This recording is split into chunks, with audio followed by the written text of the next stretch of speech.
देखिए मित्रों, महादेव की केदारनाथ यात्रा जो है आसान नहीं है। अगर कोई ये सोच रहा है कि अरे हम तो ऐसे ही जाएंगे मस्ती में, भाई साहब ये मस्ती का काम नहीं है। जान खतरे में हो जाती है, मतलब जान जोखिम में भी यहाँ पर हो सकती है।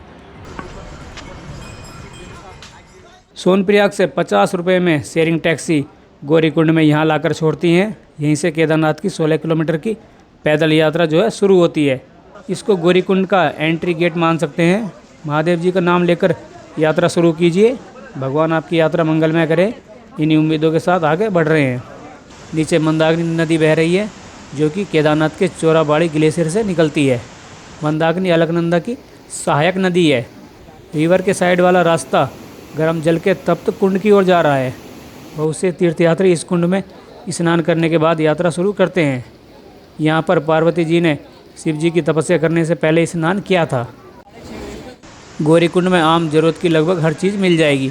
यहाँ रास्ते की कई दुकानों और होटलों में जो है सामान रखने के लिए क्लॉक रूम बने हैं, जिसमें पीठ वाले बैग के देने होंगे 100 रुपये और ट्रॉली बैग है तो 150 रुपये।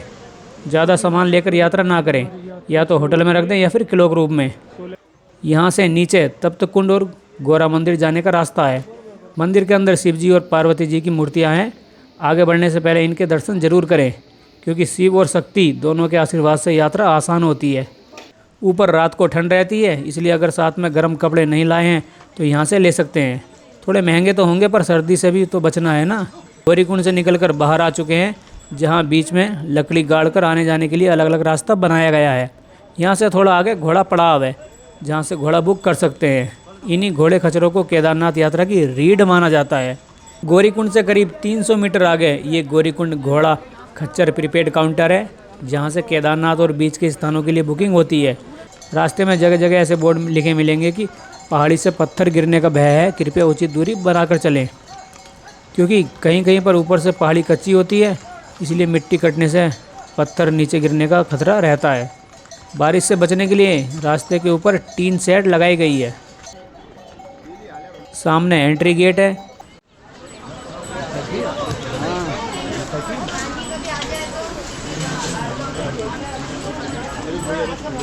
गौरीकुंड से केदारनाथ तक पैदल यात्रा की बात करें तो ऑफिशियली जो बोर्ड पर लिखा है दूरी, वो है 16 किलोमीटर की, लेकिन कुछ लोग कहते हैं कि ये 22 किलोमीटर है।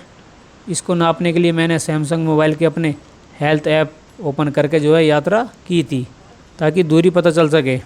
उसने गौरीकुंड से केदारनाथ तक करीब 17 किलोमीटर 16 से 17 किलोमीटर का रास्ता बताया था। मैंने कुछ जगहों पर शॉर्टकट भी यूज किया था, जिससे जो है दूरी घट गई। शायद इसलिए मोबाइल ने 16-17 किलोमीटर की दूरी बताई होगी। अगर मैं सीधे रास्ते से जाता तो क्या पता ये 22 किलोमीटर की भी हो जाती। सरकारी आंकड़ों के हिसाब से 16 किलोमीटर है, तो इसके चलते बोर्ड यहाँ पर लगे हुए हैं। हम भी उन्हीं को फॉलो करके स्थानों के बीच की दूरी बताएंगे। गौरीकुंड से करीब 5 किलोमीटर आगे तक रास्ता ज़्यादा कठिन नहीं है। चढ़ाई आती है, लेकिन वो इतनी तीखी या खड़ी नहीं है। बीच बीच में आराम से चलने का प्लेन रास्ता भी आता है। जंगल चट्टी 3 किलोमीटर आगे है।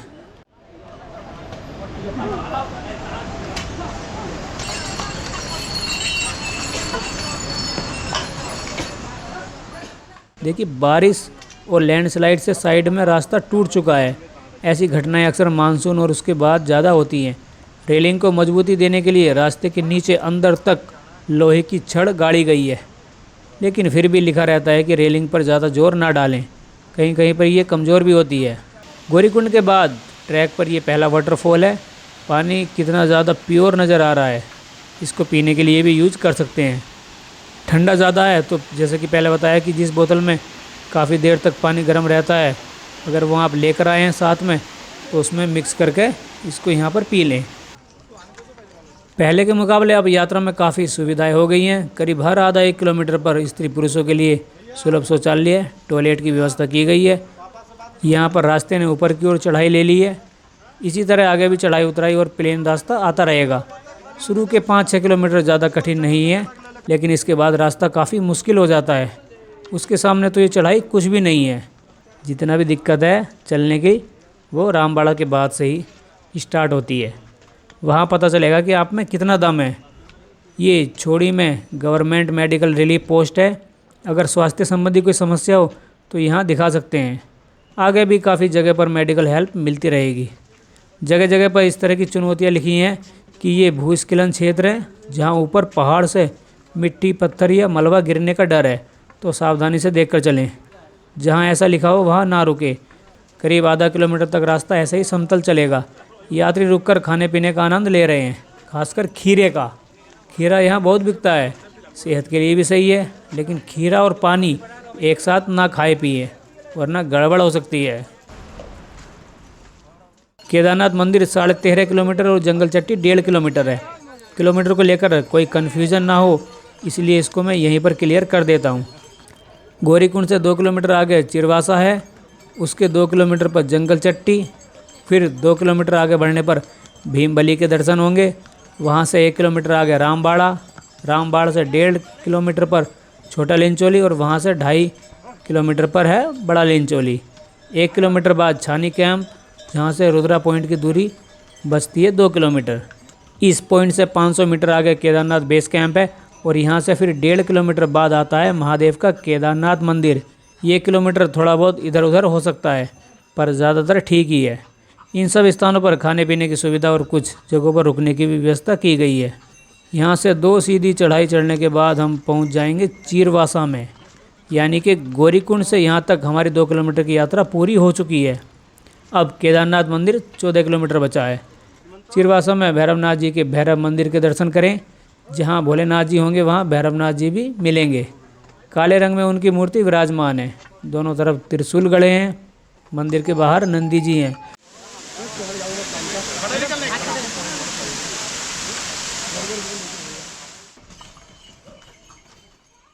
गौरीकुंड से जंगल चट्टी 4 किलोमीटर की दूरी पर है। जंगल चट्टी में पुलिस चौकी और प्राथमिक उपचार केंद्र है। ये जगह वाईफाई जोन भी है। लिखा तो है, अब पता नहीं कि वाईफाई कैसे चलता होगा, स्पीड क्या आती होगी। अगर नेटवर्क के बारे में बात करें तो मोबाइल नेटवर्क जो है यहाँ पर कहीं कहीं पर आते हैं, कहीं पर आ जाएंगे और कहीं पर नहीं। आमतौर पर जो है रामबाड़ा तक तो आ ही जाते हैं। रामबाड़ा के बाद कुछ स्थानों पर से तो है नेटवर्क बिल्कुल गायब हो जाएंगे। फिर भी अगर कोई सी कंपनी बतानी हो तो जियो और एयरटेल के नेटवर्क यहाँ ज़्यादा आते हैं। मुझे यहाँ कुछ खाना था, इसलिए यहाँ पर मैं बैठ गया।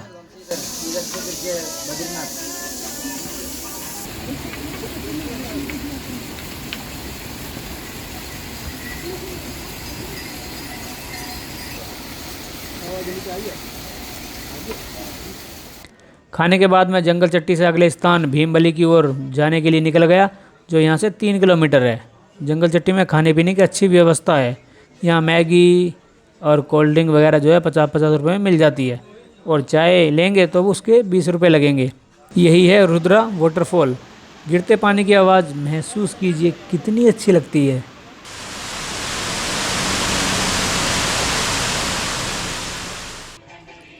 भीमबली 1 किलोमीटर और केदारनाथ बचा है 11 किलोमीटर।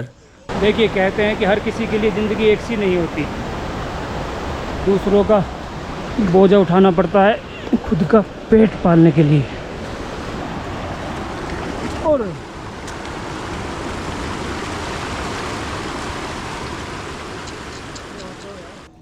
भीमबली से 500 मीटर पहले केदारनाथ के रास्ते ये वाटरफॉल सबसे खतरनाक वाटरफॉल्स में से एक है। मानसून में भारी बारिश के समय इसका विकराल रूप होता है। डेंजर इसलिए नहीं कि ऊपर से ज़्यादा पानी आता है, वो तो आ ही रहा है। यहाँ डर रहता है यहाँ के पत्थरों से, कहीं पानी के तेज़ बहाव के साथ वो नीचे ना आ जाए। तब इसे पार करने में बड़ी सावधानी रखनी पड़ती है। ये शायद ऊपर लैंडस्लाइड से खिसकते हुए नीचे आए होंगे। पत्थरों और रास्तों के नीचे से गुजरता हुआ पानी खाई में जा रहा है। भीमबली शुरू हो गया। बोर्ड पर लिखे स्थानों के अनुसार यहाँ से रामबाड़ा 1 किलोमीटर और केदारनाथ मंदिर 10 किलोमीटर है। ये सब स्थान आगे आने वाले हैं।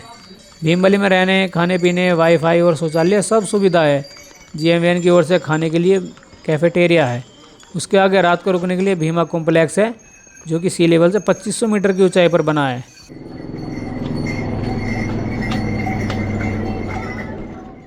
यहाँ से अगला स्थान लिंचोली 6 किलोमीटर है। लिंचोली में भी छोटा और बड़ा 2 लिंचोली हैं। जिला मजिस्ट्रेट के पास मेडिकल रिलीफ पॉइंट है, जहाँ अगर स्वास्थ्य संबंधी कोई दिक्कत हो तो चेक करा ले, क्योंकि यहाँ से 1 किलोमीटर बाद रामबाड़ा से काफ़ी कठिन रास्ता शुरू होने वाला है, इसलिए पहले ही जांच करा ले। खासकर 50 साल से ज़्यादा उम्र के व्यक्ति। भीमबली से आगे 2 रास्ते जाते हैं, एक नीचे और दूसरा ऊपर सीधा वाला। नीचे वाले से घोड़ा खच्चर भी जा रहे हैं और इंसान भी। नीचे वाला रास्ता थोड़ा सा लंबा है लेकिन चढ़ाई कम है। इस लोहे के एक पुल से जाओगे तो आगे मैं जूम करके दिखा देता हूँ कि ये रास्ता कैसा होने वाला है। चढ़ाई है लेकिन वो एक लंबे रास्ते पर चलने के बाद आती है, जबकि ऊपर यह सीधा वाला रास्ता थोड़ा सा छोटा है तो थोड़ा कम चलना पड़ेगा, लेकिन पुल पार करने के बाद चढ़ाई है। इस रास्ते पर रामबाड़ा आता है ऊपर वाले पर, और कुछ दूरी तक खच्चर भी नहीं चलते। यहाँ से करीब 1.5 किलोमीटर बाद दोनों रास्ते आपस में मिल जाएंगे, उसके बाद एक ही रास्ता आगे जाता है।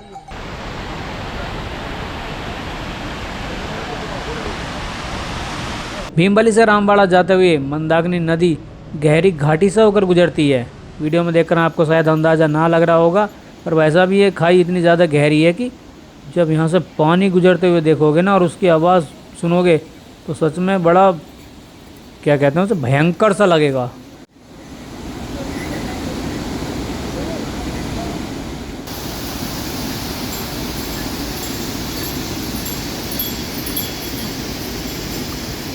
ये है रामबाड़ा। इसका अपना एक अलग ही इतिहास है। मंदाकिनी नदी के ऊपर 2 पुल बने हैं। लेफ्ट वाले पुल पर एक समय में 24 व्यक्ति या 6 खच्चर जा सकते हैं। इसकी इतनी ही लिमिट है। केवल इसी पुल से घोड़े खच्चर जाते हैं, दूसरे से नहीं। दूसरा पुल झूलने वाला है, मतलब जब इस पर चलते हैं तो हिलता है। नदी के आसपास कभी रामबाड़ा हुआ करता था, जो सी लेवल से 2740 मीटर की हाइट पर बसा था। तभी ये केदारनाथ यात्रा के सबसे मुख्य पड़ावों में से एक था।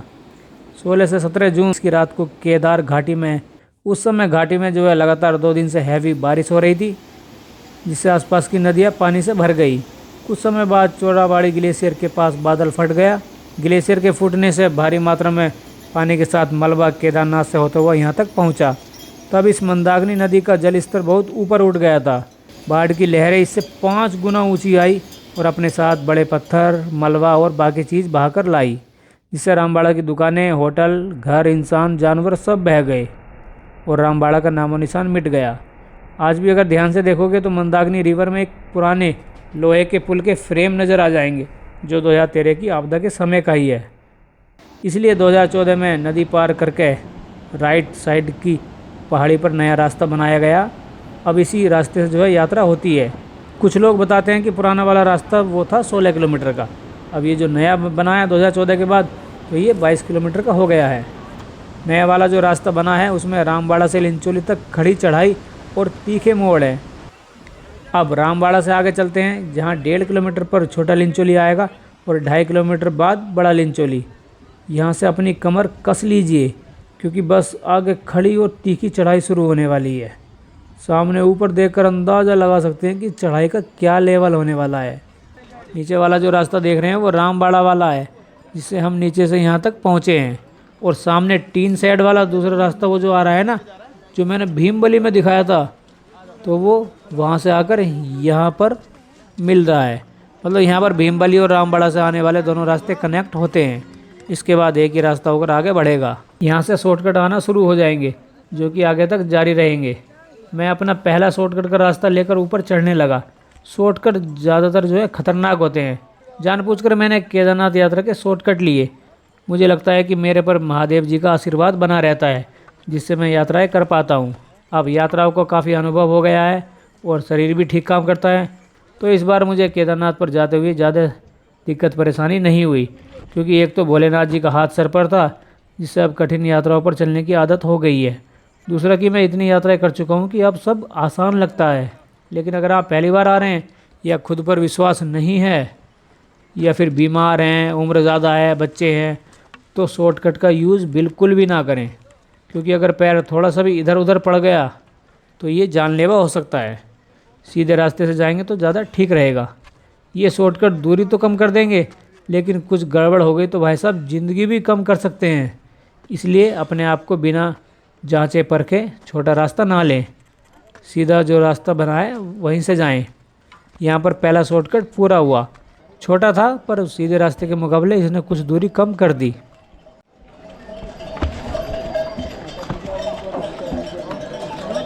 इस रास्ते ने मुझे छोटा लिंचोली में निकाला है, जहाँ से बड़ा लिंचोली 2.5 किलोमीटर और केदारनाथ मंदिर 7.5 किलोमीटर है।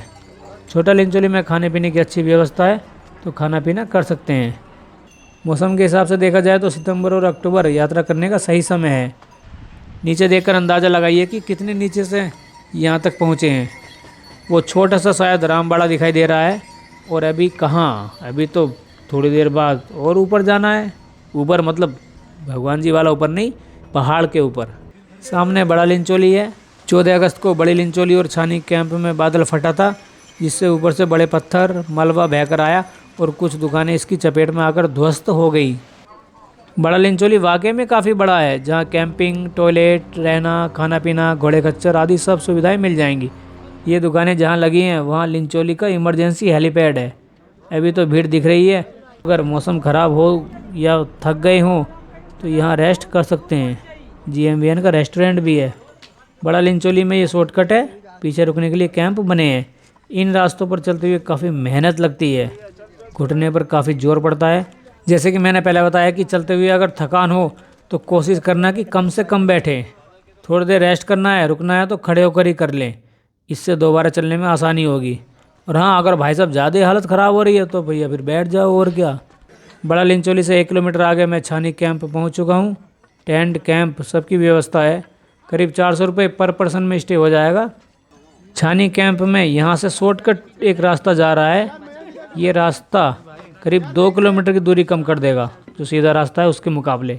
देखिए मित्रों, महादेव की केदारनाथ यात्रा जो है आसान नहीं है। अगर कोई ये सोच रहा है कि अरे हम तो ऐसे ही जाएंगे मस्ती में, भाई साहब ये मस्ती का काम नहीं है। ये यहाँ आस्था और जो है श्रद्धा काम करती है। आपके अंदर जो अटल विश्वास रहेगा वही काम करेगा, क्योंकि बहुत कठिन चढ़ाई है।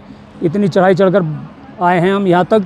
कई कठिन रास्ते हमने तय किए हैं। जान खतरे में हो जाती है, मतलब जान जोखिम में भी यहाँ पर हो सकती है, लेकिन हमें थोड़ा एक्सपीरियंस है तो हम उस हिसाब से अपना चलेंगे। देखिए एक खड़ी चढ़ाई मैं आपको दिखा देता हूँ। देखिए वहाँ से चढ़ाई जाएगी, वहाँ से होती हुई वहाँ, फिर उसके द्वारा ऐसे ऐसे वहाँ पहुँचना है। वहाँ से भी जो है और 4 किलोमीटर आगे जाना है खड़ी चढ़ाई चढ़कर। ज़्यादातर शॉर्टकट खतरनाक ही होते हैं, लेकिन करीब 1 किलोमीटर का ये रास्ता आपके 2 किलोमीटर बचा देगा, या फिर उससे भी ज़्यादा। पर इसका मतलब ये नहीं कि हर इंसान यहाँ से जाए। मैं दोबारा कह रहा हूँ कि बच्चे, बूढ़े, बीमार, पहली बार आने वाले और जिनको खुद पर विश्वास नहीं है वो यहाँ से ना गुजरें। विश्वास है ठीक है, पर ओवर कॉन्फिडेंस भी नुकसान पहुँचा सकता है कि यार आसान है कर लेंगे, लेकिन हर बार ऐसा नहीं होता। जल्दी के चक्कर में जान जोखिम में न डालें। 22 जून 2023 की खबर थी कि 4 यात्रियों ने शॉर्टकट वाला रास्ता लिया और वो बाद में भटक गए। काफ़ी देर बाद जब पता चला तो SDRF की टीम ने उनको बचाया। एक व्यक्ति गिरकर चोटिल भी हो गया था। हालांकि जान किसी की नहीं गई, जो कि अच्छी बात है, लेकिन फिर भी शॉर्टकट रास्ता जो है बड़ी सोच समझ कर लीजिए, खासकर इस तरह का। ये कुछ ज़्यादा ही शॉर्टकट है ना, और चढ़ाई भी अच्छी खासी है, टूटा फूटा रास्ता है, तो अपना ध्यान रखें। और शाम के समय शॉर्ट रास्ता बिल्कुल भी ना लें, क्योंकि दिन में तो जैसे तैसे आप कर लोगे, लेकिन रात में बहुत दिक्कत हो सकती है। अभी तो पानी कम है, लेकिन बारिश में पानी का स्तर बढ़ने से दिक्कत हो सकती है। इसलिए अगर ऐसा लगे कि तेज़ बारिश हो रही है तब भी इन रास्तों से ना आए। वीडियो GoPro के वाइड एंगल से शूट हुई है, जिसमें काफ़ी ज़्यादा चढ़ाई नहीं दिख रही होगी, मतलब जितनी है उतनी शो नहीं होगी। असलियत में ये काफ़ी खड़ी चढ़ाई है। डंडे ऊपर चढ़ने में काफ़ी मदद करते हैं, इन्हें टेक कर चलने में थोड़ी आसानी हो जाती है, इसलिए ज़रूर लेकर आएँ। पथरीले रास्ते पर पैर बड़ा संभाल कर रखना होता है। अगर थोड़ा सा भी मुड़ गया तो फिर चलना भारी हो जाएगा, और जब मार्ग ऐसा हो तो खतरा और भी बढ़ जाता है। इन बड़े पत्थरों पर चढ़ने उतरने के लिए हाथों की भी हेल्प लगती है। सच में खतरनाक स्थिति है यार, लेकिन महादेव की वो यात्रा ही क्या जिसमें कष्ट ना हो। जो आसानी से मिल जाए वो महादेव थोड़े ही हैं। अभी तो श्रद्धालु कम हैं, जब ज़्यादा होते हैं तो एक दूसरे से टकराने या धक्का मुक्की से मुश्किलें बढ़ सकती हैं। देखिए यहाँ तक कैसे पहुँचे हैं। अगर मैं शॉर्ट रास्ता ना लेता तो लेफ़्ट वाले नॉर्मल रास्ते से यहाँ पर पहुँचता, जो लंबा है लेकिन सुरक्षित है। उसमें भी चढ़ाई है, पर प्रॉपर तरीके से जो है रास्ता बना हुआ है, जिस पर फिसलने का डर नहीं रहता। नीचे से जो शॉर्ट रास्ता शुरू हुआ था वो यहाँ आकर निकलता है। इसने काफ़ी दूरी कम कर दी। यहाँ पर शॉर्टकट और नॉर्मल रास्ता दोनों कनेक्ट हो रहे हैं। इसके बाद एक और छोटा रास्ता लेना है। ये लगभग 200 मीटर का है, जो करीब 700 मीटर तक दूरी कम कर देगा। कहते हैं ना कि काल भी उनका क्या करे जो भक्त हो महाकाल का। इस रास्ते से हम केदारनाथ बेस कैंप पर निकलते हैं, जहाँ घोड़ा पड़ाव भी है। यहाँ से केदारनाथ मंदिर करीब 1.5 किलोमीटर आगे है। यहाँ के बाद मंदिर तक प्लेन समतल वाला रास्ता है, तो रिलैक्स महसूस कीजिए। जो भी आपने परेशानी या कष्ट झेलने थे चलने में, वो पूरे हो गए। थोड़ा सा चढ़ाई आगे बहुत मामूली सी, तो वो आप आराम से कर लोगे। ये घोड़ा पड़ाव है, घोड़ा खच्चर यहीं आकर रुक जाते हैं। इसके आगे 1.5 किलोमीटर पैदल ही जाना होगा। पालकी और पिट्ठू वाले आगे जा सकते हैं। नीचे से ऊपर तक घोड़ों को पहुंचने में करीब 4 घंटे लगते हैं। मैंने बेस कैंप के पास 3 रोटी और दाल खाई, साथ में चाय पी। बेस कैंप में बहुत सारे टेंट और कैंप की व्यवस्था है। यहाँ पूरी टेंट कॉलोनी बसी है। यहाँ से केदारपुरी या केदारनाथ धाम शुरू होता है। केदारनाथ मंदिर अभी और आगे है। गेट पर लिखा है मोक्ष द्वार श्री केदारनाथ। अब आ चुका है हेलीपैड, जहाँ से मंदिर 500 मीटर है। हेलीकॉप्टर यहीं लाकर छोड़ता है, इससे आगे पैदल जाना होगा। इस हेलीपैड को MI-26 कहा जाता है।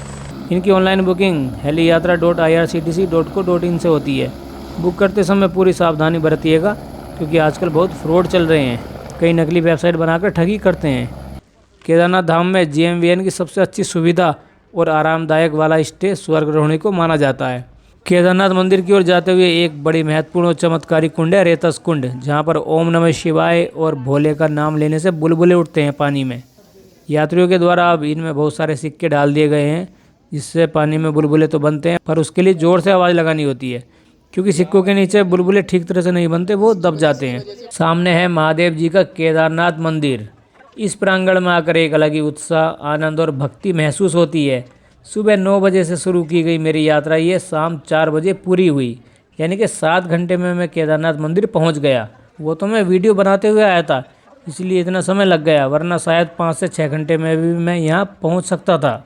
ये है अपना धरती पर बसा भोलेनाथ जी का स्वर्ग का धाम, केदारनाथ धाम। ये पीछे जो है केदारनाथ जी का मंदिर है। यहाँ का बड़ी सुख, चैन और शांति मिलती है। आपने रास्ते में जितनी भी दिक्कत, परेशानी, कष्ट और मुश्किलें झेली होंगी, वो सब यहाँ आकर कहाँ चली जाएंगी, यहाँ आपको पता भी नहीं चलेगा। सिर्फ अद्भुत आनंद, शांति, सुकून और महादेव को महसूस करोगे। जहाँ शिव जी विराजमान होंगे, वहाँ उनके मंदिर के सामने नंदी जी भी जरूर बनाए जाएंगे।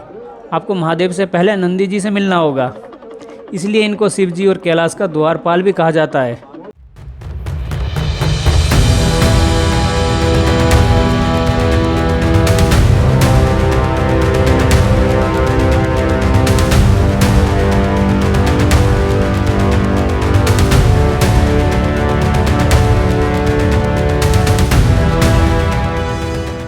मंदिर के पीछे एक बड़ी महत्वपूर्ण शिला है, जिसको भीमशिला कहते हैं। ये केदारनाथ मंदिर की रक्षक है।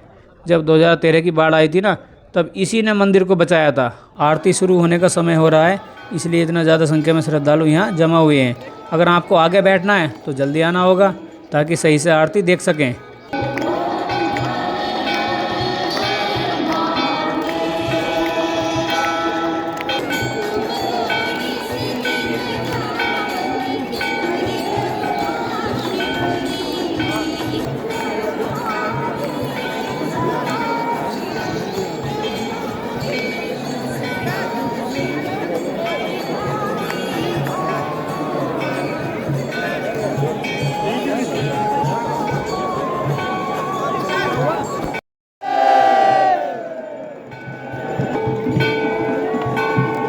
कुछ देर मंदिर के सामने या आसपास बैठकर महादेव का ध्यान लगाएं, उन्हें याद करें और धन्यवाद करें कि आपने हमें यहाँ बुलाया।